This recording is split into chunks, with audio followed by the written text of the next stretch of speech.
My cheating wife toasted, "Congrats! You're going to be a father." I stood up and said, "You'd better congratulate my best friend."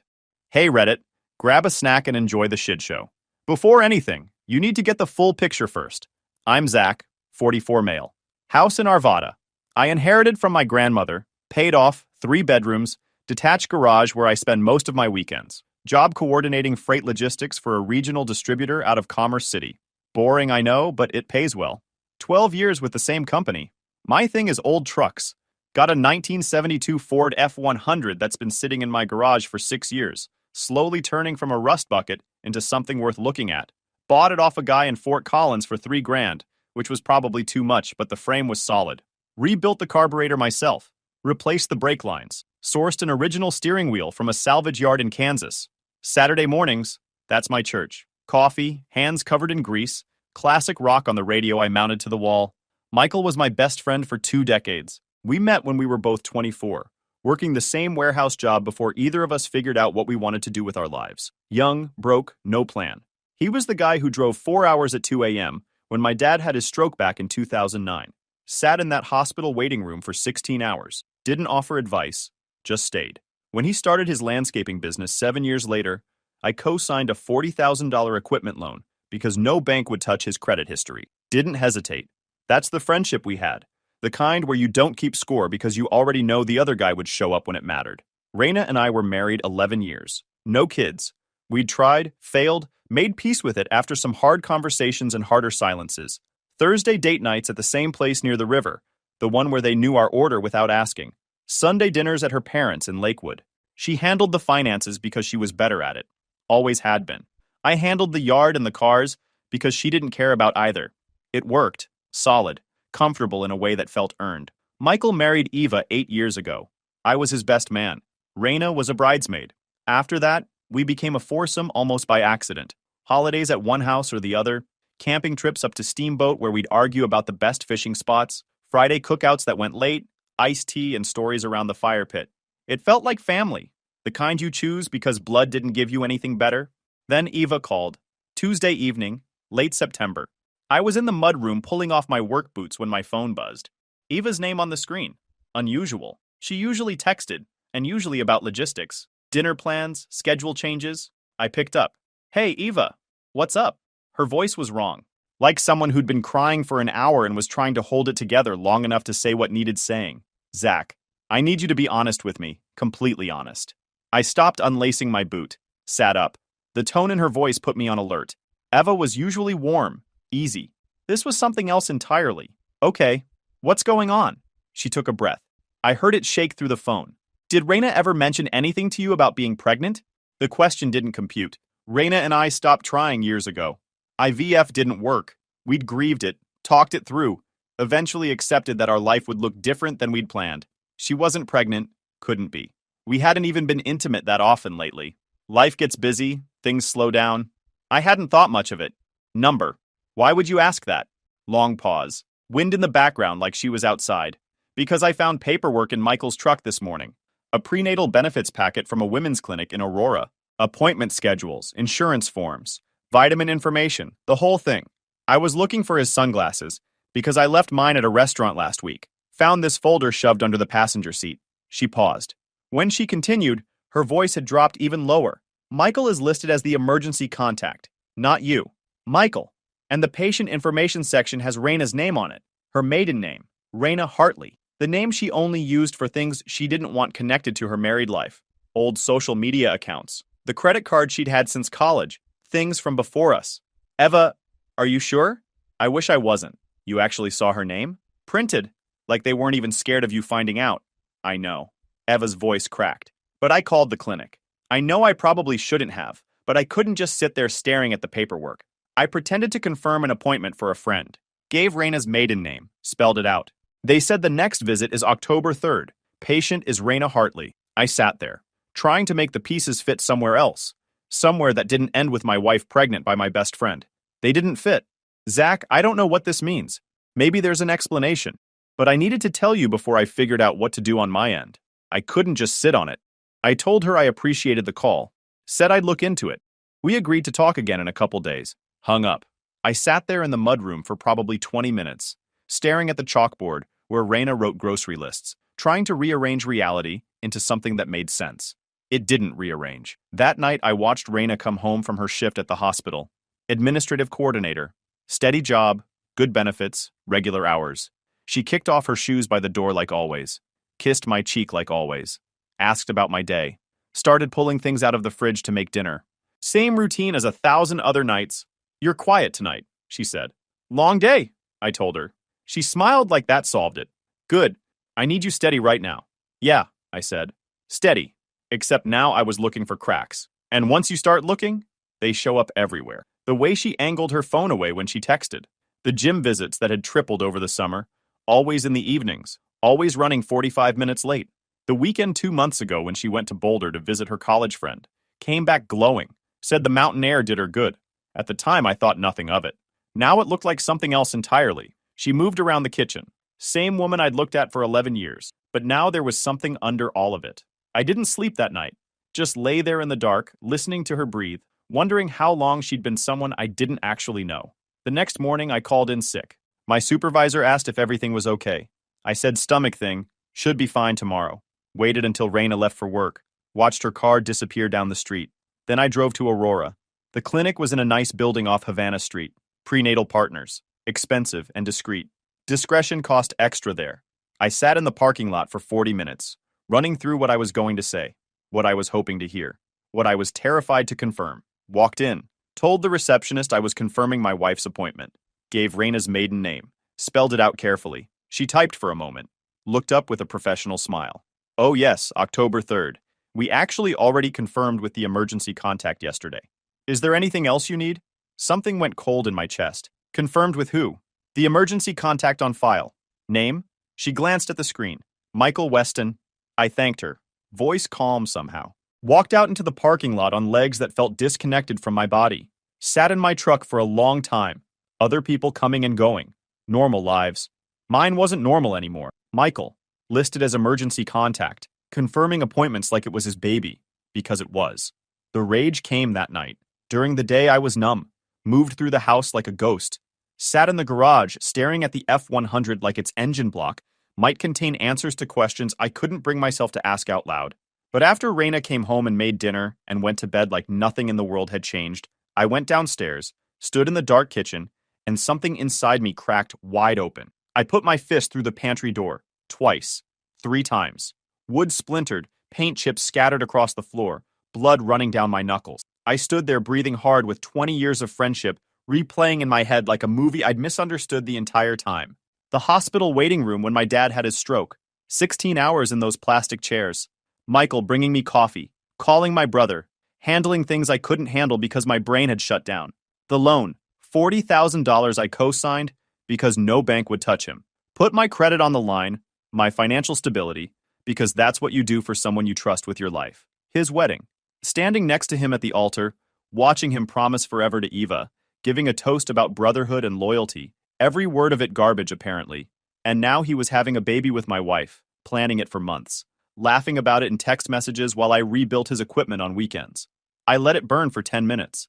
Then I cleaned up my hand at the sink, threw the broken wood in the trash, wrapped my knuckles in paper towel, and sat at the kitchen table until my pulse stopped hammering. Because rage makes you stupid, and stupid gets you buried in a divorce court. The next few days I paid attention without being obvious about it. Raina had been reorganizing our finances for months.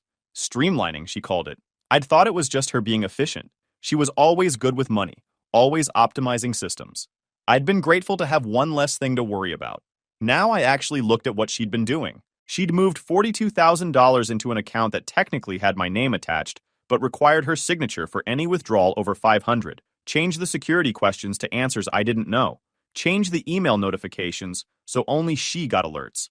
There was more. 3 weeks earlier, she'd quietly removed herself as a liable party on 2 of our joint credit cards. The accounts were still open, still functioning, but if I ran up charges now, they'd be on me alone. She'd also requested a credit limit increase on the card that was just in her name, $20,000 of available credit that I had no access to. Then, I found the email drafts on our shared computer. First one addressed to her sister Lydia.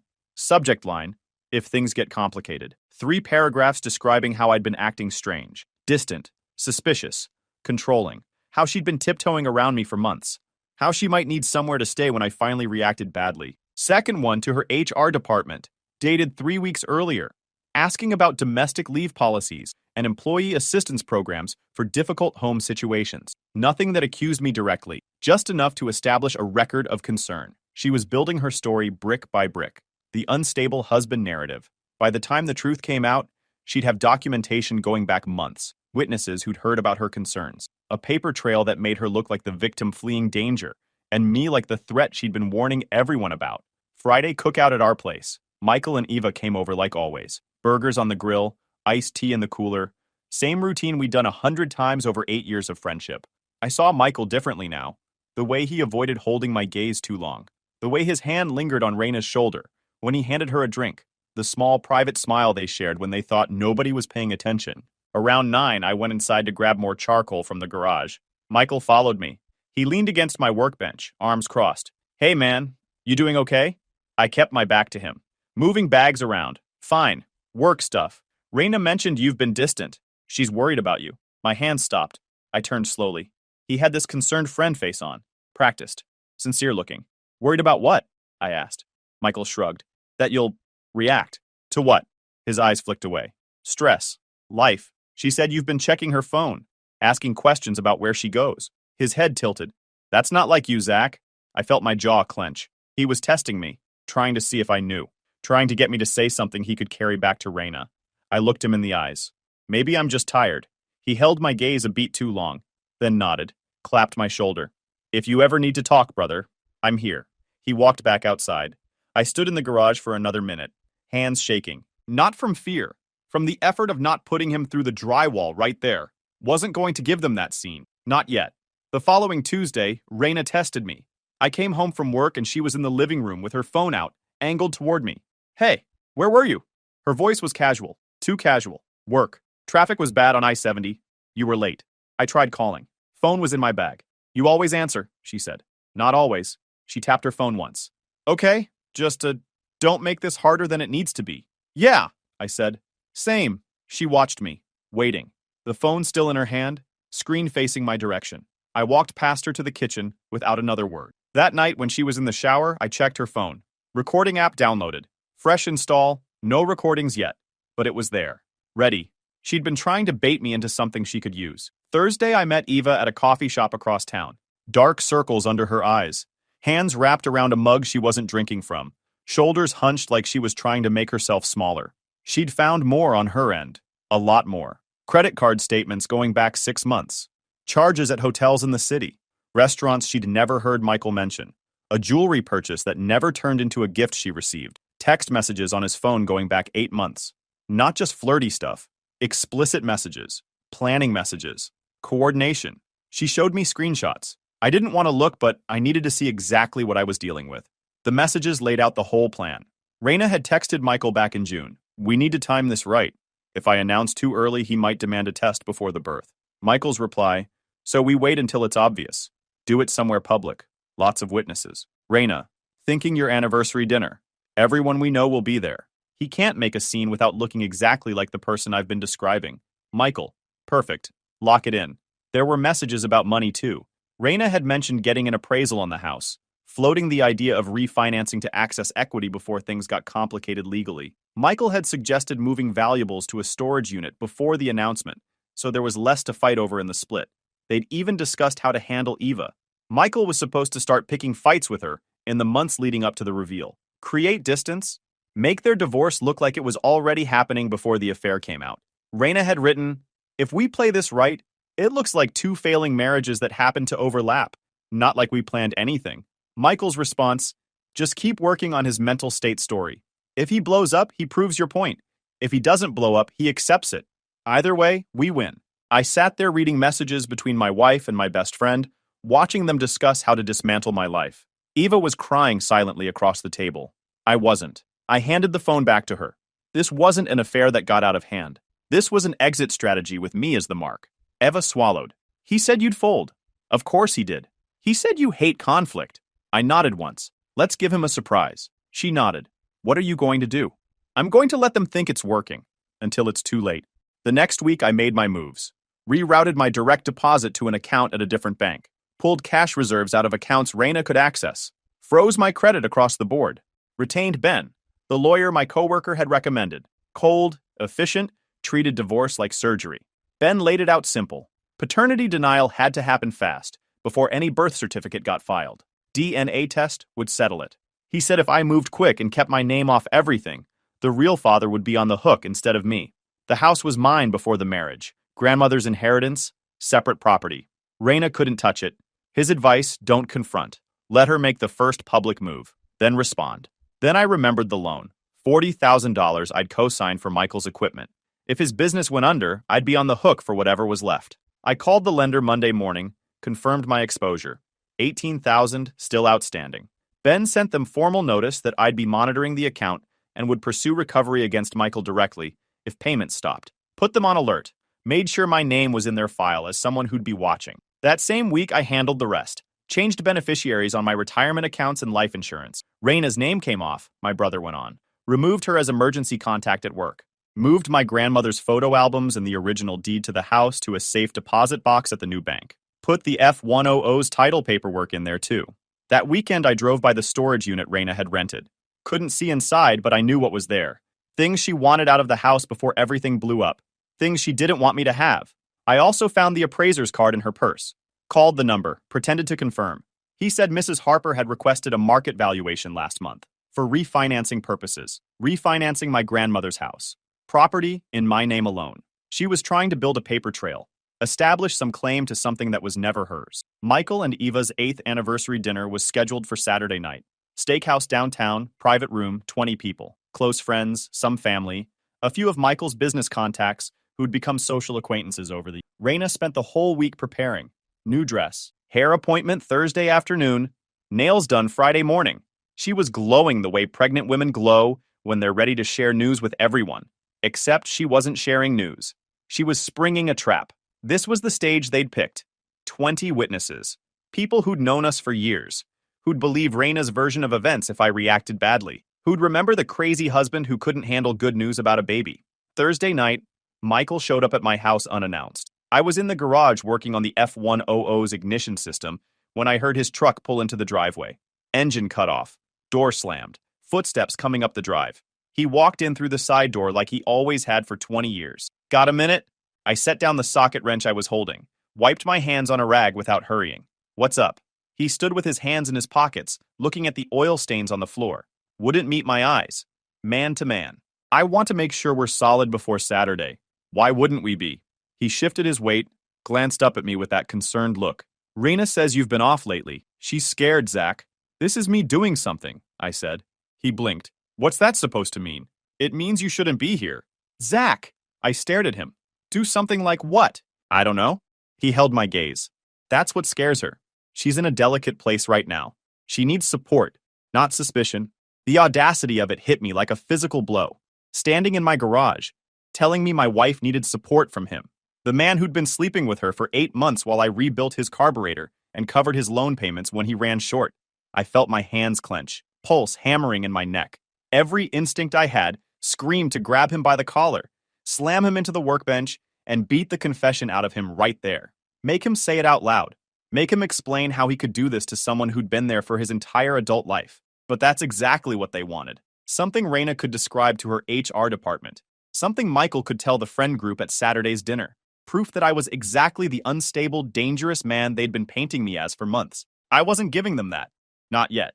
I forced my shoulders to relax. You should go. Zach, I'm just trying to help. If something's bothering you, we can talk about it. That's what brothers do. The word brothers hung in the air between us. 20 years of history in that one word.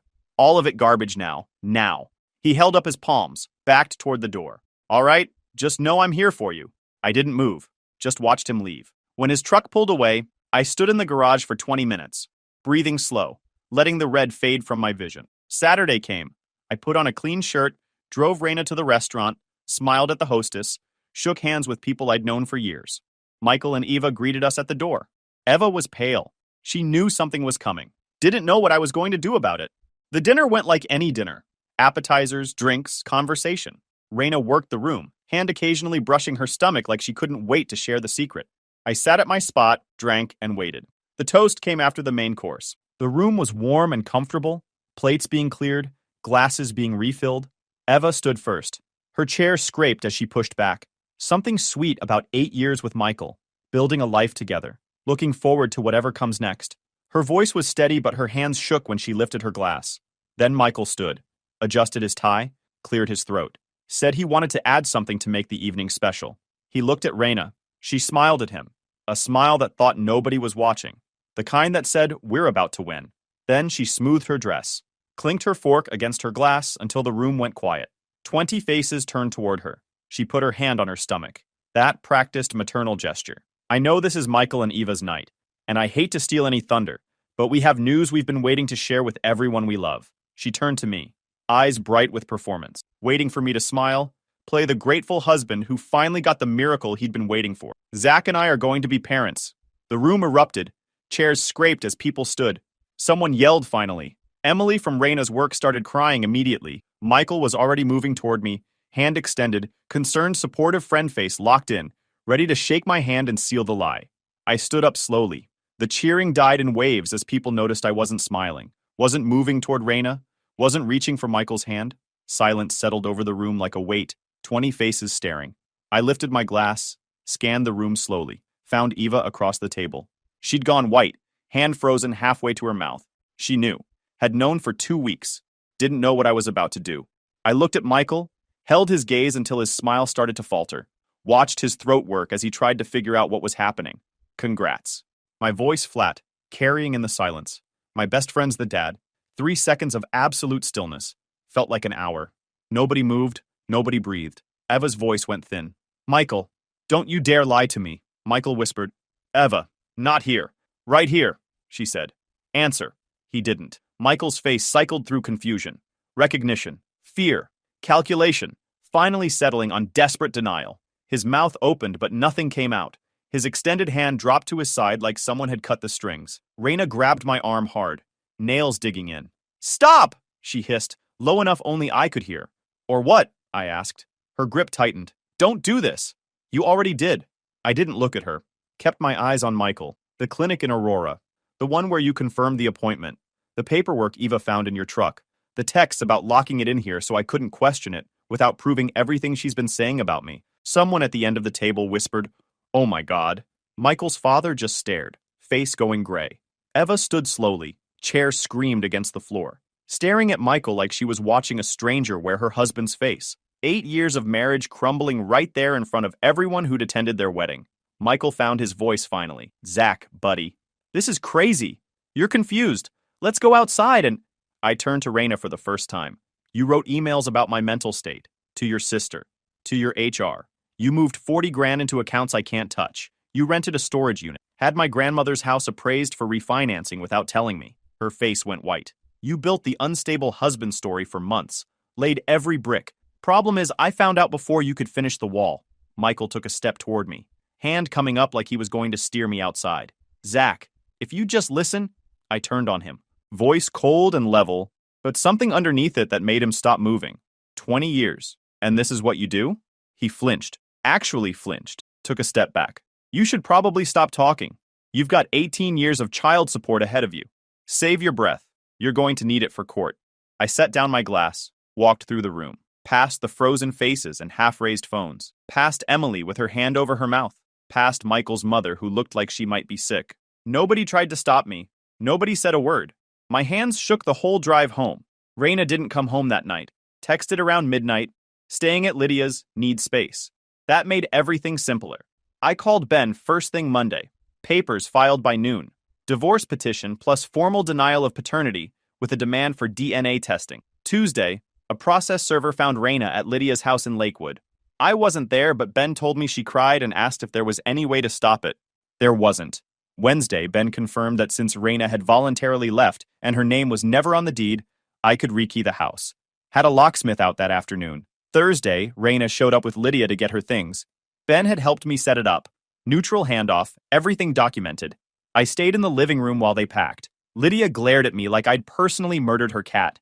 Raina tried twice to start a conversation. Both times I held up my phone and said, "We're keeping this professional." She took clothes, toiletries, a jewelry box, tried to take the iPad. I reminded her it was mine before the marriage. She put it back. When they left, I changed the garage code. Eva filed against Michael by Friday. Her lawyer was a shark from a downtown firm that specialized in high-conflict divorces. Woman who smiled when she talked about asset seizure. She went after everything. The landscaping business, the house, his equipment, his client list, his retirement accounts. The fallout hit Michael fast and hard. Monday after the dinner, his biggest commercial client canceled. 5 years of regular work, gone in a 10-minute phone call. The property manager had been at the dinner, saw everything, called first thing Monday, going in a different direction. Michael tried to explain. Don't need that drama connected to my properties. Click. By Wednesday, 2 of Michael's 3 crew members quit. Both of them had been at the dinner too. They'd brought their wives. Watched their boss get exposed as the guy who'd been sleeping with his best friend's wife for 8 months while planning to make the friend raise the baby. They didn't say much when they quit.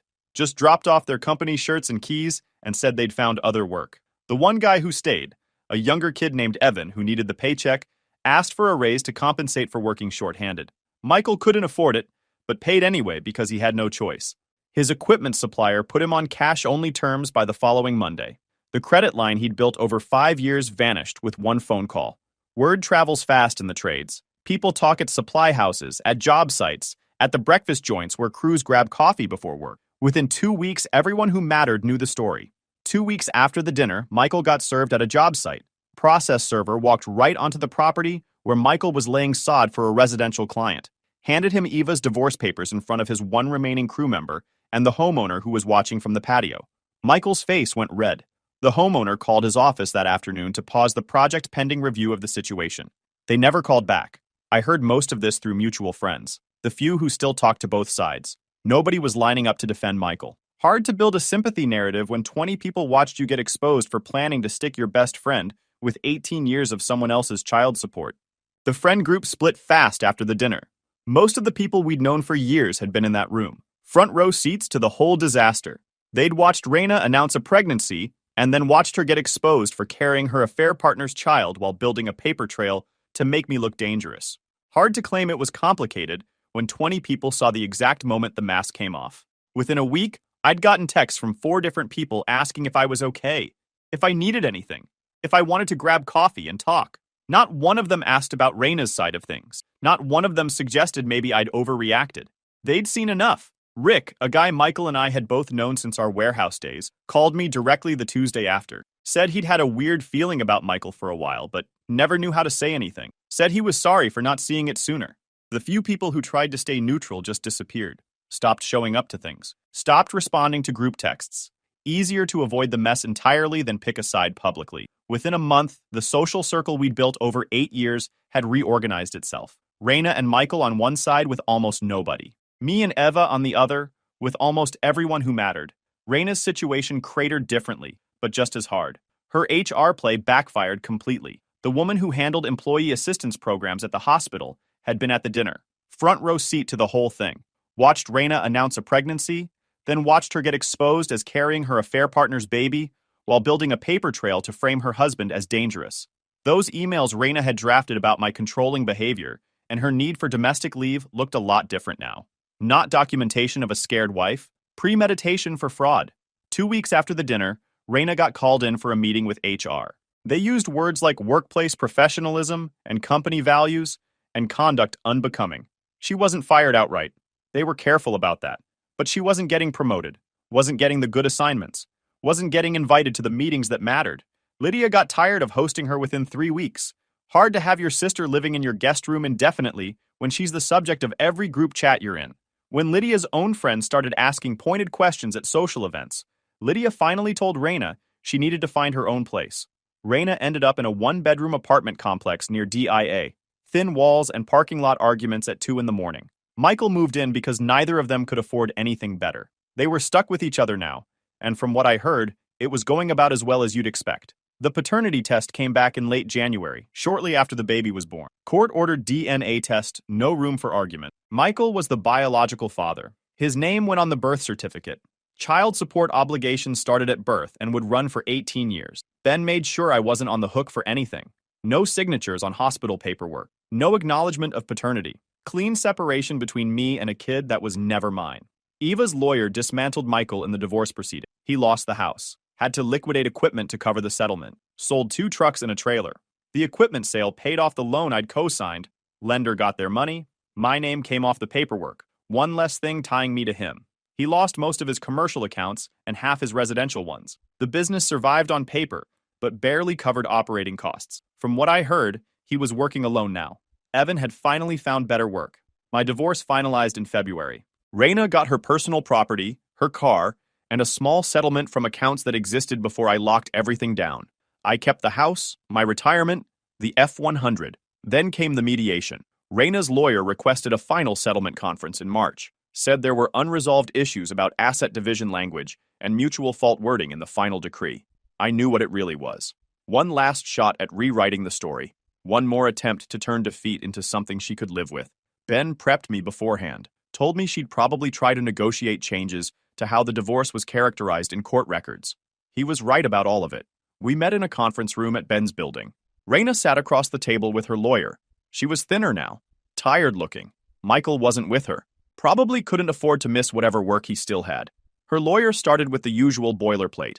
Amicable resolution, both parties' interests, moving forward productively instead of dwelling on the past. Then Raina took over.